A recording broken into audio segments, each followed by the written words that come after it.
कमरिया Mixed by El Tata Recording presented by Balmo Music Hits. कमरिया music by Amit Gupta. बतला की तो हर कमरिया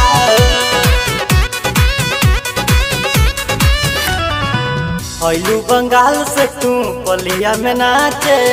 आज रात बचबू ना बात कही साचे आज रात बचबू ना आइलू बंगाल से तू पलिया में नाचे आज रात बचबू ना बात कही साचे नचबू देखा के जे ढोलिया ढोलिया मार दी रोड़ी कौन लइकावा बथ लगी तो हर कमरिया मार दी रोड़ी कौन लइकावा बथ लगी तो हर कमरिया Presented by Balmo Music Hits. कमरिया बथ लगी तो हर कमरिया Mixed by El Tata Recording Studio, Jagdishpur. कमरिया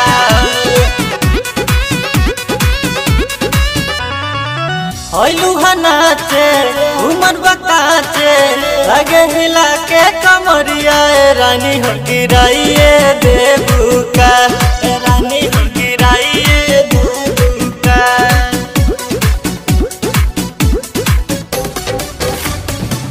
आइलू नाचे उमर बताचे लगे हिला के कमरिया रानी हो गिराइए देबू का रानी हो बाड़ू तू बहुते झलकौआ झलकौआ मार दी रोड़ी कोनो लइकावा बथ लगी तो हर कमरिया मार दी रोड़ी कोनो लइकावा बथ लगी तो हर कमरिया कमरिया कमरिया Presented by Balmo Music Hits. बथ लगी तो हर कमरिया Mixed by El Tata Recording Studio, Jagdishpur. कमरिया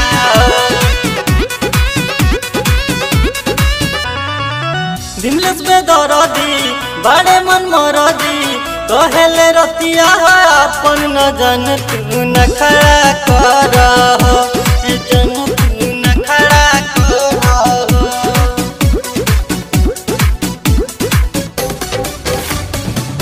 विमलेश बेदरदी बड़े मन मरदी कहेले रतिया अपन न जन तू न खड़ा कर जन तू न खड़ा कर निकलस के मन लो कहनवा कहनवा मार दी रोड़ी कौनो लइकावा बथ लगी तो हर कमरिया मार दी रोड़ी कौनो लइकावा बथ लगी तो हर कमरिया।